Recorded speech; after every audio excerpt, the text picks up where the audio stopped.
લોકસભા સામાન્ય ચૂંટણી 2024 સુરતમાં મતદાન જાગૃતિ અભિયાનમાં થર્ડ જેન્ડરના સ્ટેટ આઇકોન નિકિતા કુંવરે મતદારોને અપીલ કરી છે। આગામી લોકસભા ચૂંટણીને અનુલક્ષીને સ્વીપ મતદાન જાગૃતિ પહેલા અંતર્ગત લોકશાહીના મહાપર્વમાં મહત્તમ મતદારો મતદાન કરી લોકશાહીના અવસરમાં વધુમાં વધુ લોકો સહભાગી બની ચુનાવ કા પર્વની ઉત્સાહભેર ઉજવણી કરે તે માટે સુરતના કિન્નર સમાજ થર્ડ જેન્ડરના સ્ટેન્ડ આઇકોન નિકિતા કુંવરે સુરતના નાગરિકોને વધુમાં વધુ મતદાન કરવા માટેની અપીલ કરી હતી।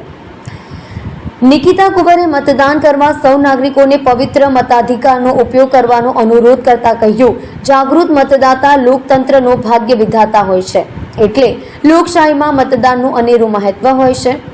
સૌ મતદારોએ સહપરિવાર મતદાન કરી લોકશાહીના મહાપર્વની ઉજવણી કરવી જોઈએ। ભારતને યુવાનોનો દેશ ગણવામાં આવે છે, ત્યારે 18 વર્ષથી વધુ વયના યંગસ્ટર્સને આળસ છોડી જાગૃત થઈ મતદાન કરી લોકશાહીની પ્રક્રિયામાં સહભાગી બનવા ભારપૂર્વક જણાવ્યું હતું।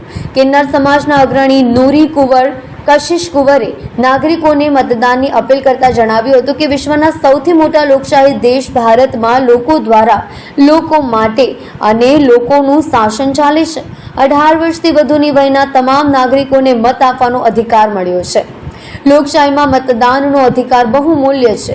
દેશભરમાં તબક્કાવાર સાથે ગુજરાતમાં આગામી તારીખ 7મી મે યોજાનારા લોકશાહી ચૂંટણીના મહાપર્વમાં આપણે સૌ નાગરિકોએ મતાધિકારનો ઉપયોગ કરી અવશ્ય મતદાન કરવું જોઈએ। નૂરી કુંવર કશિશ કુંવરે વધુમાં કહ્યું કે દેશના સર્વાંગી વિકાસમાં આપણા પ્રત્યેક મતનું આગવું મૂલ્ય છે। મજબૂત લોકશાહીનું નિર્માણ કરવા, દેશને સશક્ત કરવા માટે મતદાન અતિ આવશ્યક છે। દેશના નાગરિક તરીકેની ફરજ પણ છે, જે લોકશાહી પ્રક્રિયામાં સક્રિય ભાગીદારી માટે સક્ષમ બનાવે છે। જેથી કિન્નર સમાજ વતી સુરત શહેર સહિત રાજ્યના નાગરિકોને આ મહાપર્વમાં હોશે હોશે પરિવાર સાથે મતદાન થકી સહભાગી થવા તેમણે અપીલ કરી।